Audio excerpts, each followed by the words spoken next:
Salam sejahtera bagi kita sekalian, shalom, damai di hati. Saudara-saudara yang diberkati oleh Tuhan Yesus Kristus, jumpa lagi bersama dengan saya, Pendeta Max Edward Tonte, dan saya rindu berbagi tentang kebenaran firman Tuhan, khususnya bagi warga gereja Masehi Injili di Minahasa, tentang bahan bacaan sejak tanggal 23 hingga 29 Mei 2021, dengan tema Mingguan Roh Kudus yang mengubahkan. Dalam bahan bacaan Alkitab, Kisah Para Rasul pasal 2 ayat 1 hingga 13, berjudul Pentakosta. Sebelum kita membaca dan merenungkan bagian kebenaran firman Tuhan ini, marilah kita berdoa. Tuhan Allah Bapa Sorgawi, mampukanlah semua kami dengan roh-Mu yang kudus untuk memahami, mendalami, dan terutama melakukan kebenaran firman-Mu dalam kehidupan kami. Ini doa dan seru sembahyang kami dalam nama Tuhan Yesus Kristus. Kisah Para Rasul pasal 2 ayat 1 hingga 13 tentang Pentakosta. Ketika tiba hari Pentakosta, semua orang percaya berkumpul di satu tempat. Tiba-tiba turunlah dari langit suatu bunyi seperti tiupan angin keras yang memenuhi seluruh rumah di mana mereka duduk, dan tampaklah kepada mereka lidah-lidah seperti nyala api yang bertebaran dan hinggap pada mereka masing-masing. Maka penuhlah mereka dengan Roh Kudus, lalu mereka mulai berkata-kata dalam bahasa-bahasa lain, seperti yang diberikan oleh Roh itu kepada mereka untuk mengatakannya. Waktu itu di Yerusalem diam orang-orang Yahudi yang saleh dari segala bangsa di bawah kolong langit. Ketika turun bunyi itu, berkerumunlah orang banyak. Mereka bingung karena mereka masing-masing mendengar rasul-rasul itu berkata-kata dalam bahasa mereka sendiri. Mereka semua tercengang-cengang dan heran, lalu berkata, "Bukankah mereka semua yang berkata-kata itu orang Galilea?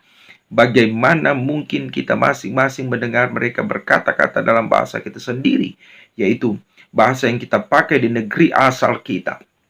Kita orang Partia, Media, Elam, penduduk Mesopotamia, Yudea dan Kapadokia, Pontus dan Asia, Frigia dan Pamfilia, Mesir dan daerah-daerah Libya yang berdekatan dengan Kirene, pendatang-pendatang dari Roma, baik orang Yahudi maupun penganut agama Yahudi, orang Kreta dan orang Arab.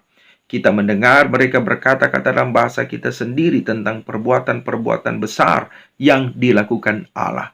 Mereka semuanya tercengang-cengang dan sangat termangu-mangu sambil berkata seorang kepada yang lain, "Apakah artinya ini?" Tetapi orang lain menyindir, mereka sedang mabuk oleh anggur manis. Saudara-saudara, hal pertama yang akan saya sharing yaitu tentang latar belakang dari peristiwa Pentakosta ini. Kisah Para Rasul pasal 1 ayat 4 hingga 5, kalau kita membaca dan memperhatikannya, di situ tertulis, "Sebab Yohanes membaptis dengan air, tetapi tidak lama lagi kamu akan dibaptis dengan Roh Kudus."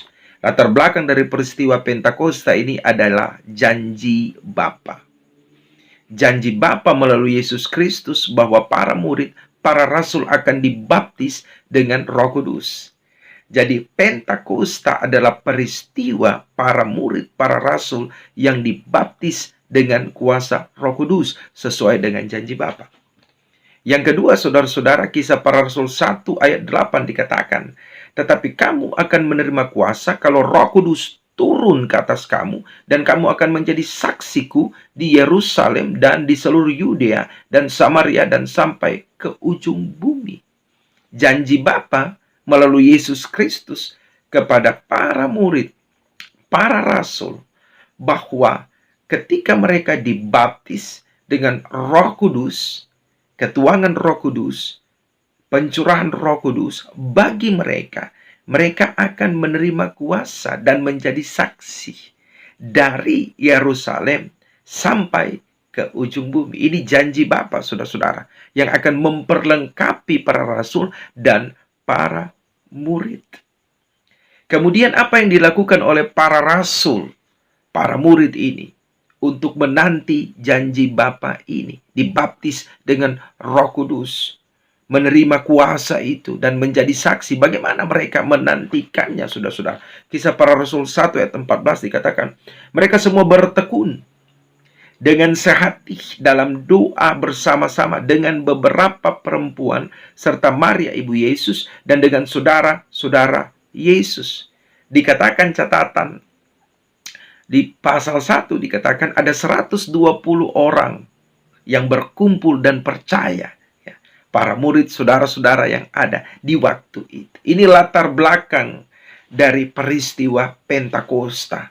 Ada janji Bapa dan ada penantian dengan iman para rasul atau para murid pada waktu itu untuk menantikan janji Bapa itu. Yang kedua, saudara-saudara, sesuai dengan tema mingguan, Roh Kudus yang mengubahkan. Apa yang mengubahkan? Yang pertama, saudara-saudara, kalau kita membaca ayat 1 hingga ayat 4, dikatakan, saudara-saudara, semua orang percaya berkumpul di satu tempat.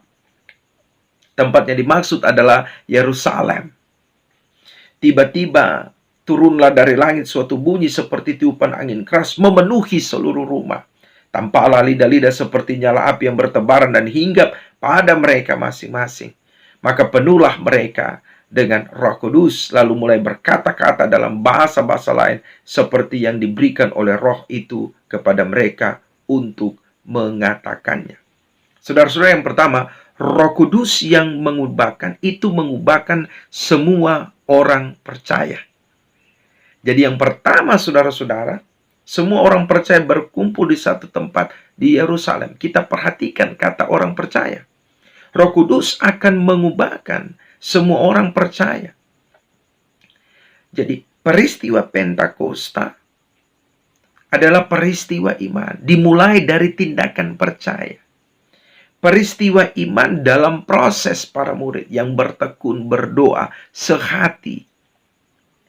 Dan di dalam doa dan ketekunan ketika mereka menanti dengan iman, tibalah hari Pentakosta. Jadi, peristiwa Pentakosta adalah suatu proses penantian dalam iman. Bukan peristiwa yang datangnya tiba-tiba. Memang dikatakan oleh bagian Alkitab pasal 2, ketika tiba hari Pentakosta, semua orang percaya berkumpul di satu tempat. Kemudian tiba-tiba turunlah dari langit suatu bunyi seperti tiupan angin keras. Proses di saat turunnya kuasa Roh Kudus itu memang tiba-tiba, saudara-saudara. Namun, ada proses penantian. Ada proses iman. Di mana para rasul ini menanti dengan tekun sehati berdoa bersama-sama. Dan konteksnya mereka telah percaya kepada Yesus Kristus. Jadi Roh Kudus mengubahkan semua orang percaya. Para murid, para rasul, dan orang-orang yang berkumpul ada 120 orang banyaknya. Kepada kita semua, saudara-saudara, diberikan Roh Kudus itu. Yang kedua, Roh Kudus mengubahkan semua orang percaya. Para murid, para rasul, dan orang-orang yang berkumpul di saat itu, di waktu itu. Dari yang biasa menjadi luar biasa. Dari yang belum berkuasa menjadi berkuasa karena Roh Kudus atau Roh Allah. Artinya Allah dalam rohnya menyertai atau ada di dalam diri orang percaya. Orang percaya yang bertekun di dalam doa, yang bersama-sama berkumpul di satu tempat di Yerusalem pada waktu itu adalah orang percaya yang biasa-biasa saja. Tetapi mereka menjadi luar biasa. Mereka memiliki kuasa, dan kuasa itu bukan datang dari diri mereka sendiri, tetapi kuasa yang datang dari Allah. Allah Roh Kudus menyertai kehidupan orang percaya. Roh Kudus mengubahkan orang percaya. Orang-orang yang berkumpul pada waktu itu dengan kuasa. Saudara bayangkan bahwa Allah yang berkuasa di dalam diri orang percaya, para murid, para rasul, saudara-saudara yang berkumpul pada waktu itu. Allah yang bekerja pertama-tama melalui karyanya sebagai Bapa pencipta semesta.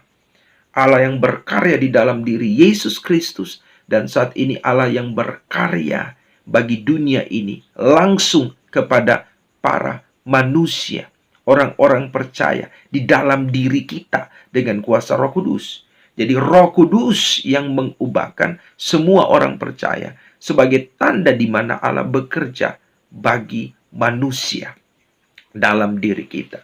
Berikut, saudara-saudara, Roh Kudus mengubahkan semua orang percaya dalam peristiwa Pentakosta ini adalah peristiwa yang dapat dirasakan dan dapat dilihat. Jadi pencurahan Roh Kudus, ketuangan Roh Kudus, dibaptis dengan Roh Kudus, peristiwa Pentakosta yang dialami oleh para rasul atau para murid dan orang-orang percaya di Yerusalem pada waktu itu, saudara-saudara, dapat dirasakan dan kemudian dapat dilihat oleh indera, perasa, dan dapat dilihat dengan mata. Dari langit suatu bunyi tiupan angin keras. Angin yang keras yang memenuhi seluruh rumah itu dan tempat mereka duduk. Angin yang keras tiupannya, saudara-saudara. Itu dapat dirasakan. Kemudian dikatakan tampaklah lidah-lidah seperti nyala api yang bertebaran dan hinggap pada mereka masing-masing. Tampaklah lidah-lidah seperti nyala api. Berarti dapat dilihat lidah-lidah seperti nyala api. Artinya peristiwa Pentakosta adalah peristiwa di mana manusia dapat melihat pekerjaan Allah yang luar biasa itu. Manusia dapat merasakan pekerjaan Allah yang luar biasa itu terjadi dalam kehidupan mereka pada waktu itu. Roh Kudus bukan berarti tidak dapat dilihat prosesnya. Roh Kudus bukan berarti tidak dapat dirasakan prosesnya. Tetapi kita dapat merasakan itu. Dan ini menjadi kesaksian para rasul di mana ada tiupan angin keras. Dan kemudian kita dapat melihat roh itu yang sungguh-sungguh seperti nyala api hinggap di atas kepala para rasul. Kemudian saudara-saudara, apa tanda-tanda dan mujizat-mujizat yang terjadi di waktu itu, saudara-saudara? Tanda-tanda dan mujizat di waktu itu. Roh Kudus yang mengubahkan orang percaya. Dikatakan apa? Tiupan angin keras. Itu adalah tanda-tanda dan mujizat. Lidah-lidah nyala api. Itu adalah tanda-tanda dan mujizat. Kemudian para rasul atau para murid berkata-kata dalam bahasa lain. Ya, ayat 4 dikatakan, penuhlah mereka dengan kuasa Roh Kudus. Dalam kepenuhan itu, mereka dapat berkata-kata dengan bahasa lain. Jadi ini merupakan tanda-tanda dan mujizat-mujizat ketika para murid, para rasul dibaptis dengan Roh Kudus. Ya, prosesnya ada tiupan angin keras. Itu juga adalah tanda-tanda dan mujizat. Prosesnya ada lidah-lidah atau nyala api. Dan kemudian mereka dapat berkata-kata dalam bahasa lain ketika mereka penuh dengan kuasa Roh Kudus. Berkata-kata dalam bahasa lain bukan berarti tidak dapat dimengerti. Tetapi di situ juga berkumpul di Yerusalem, ayat 5 dikatakan, diam orang-orang Yahudi yang saleh, yang datang dari seluruh kolong langit. Orang Yahudi berkumpul di Yerusalem dalam pesta keyahudian, masyarakat orang Yahudi tentang pesta panen. Jadi mereka juga berkumpul dan melihat peristiwa itu. Dikatakan bagian Alkitab ketika mereka juga menyaksikan, melihat bagaimana ada bunyi tiupan angin keras. Proses peristiwa Pentakosta itu dialami para murid dan para rasul. Mereka tercengang-cengang, mereka heran, mereka termangu-mangu. Apakah artinya ini? Karena orang Yahudi yang saleh tetap dalam kesalehannya, dalam keyahudiannya, yang tidak percaya kepada para murid, para rasul yang adalah murid Yesus Kristus. Notabene mereka tidak percaya kepada Yesus. Sehingga dalam ketidakpercayaan mereka, mereka tercengang-cengang, heran, termangu-mangu. Apa artinya semua ini? Bahkan ada muncul ya sindiran, mereka sedang mabuk oleh anggur manis karena mereka tidak percaya, saudara-saudara. Namun disinilah, saudara-saudara, yang sungguh luar biasa, di mana ada tanda-tanda dan mujizat, bahasa-bahasa lain yang dikatakan oleh para murid. Ya, ayat 11. Baik orang Yahudi maupun penganut agama Yahudi, orang Kreta dan orang Arab, kita mendengar mereka berkata-kata dalam bahasa kita sendiri tentang perbuatan-perbuatan besar yang dilakukan Allah. Ini sungguh luar biasa.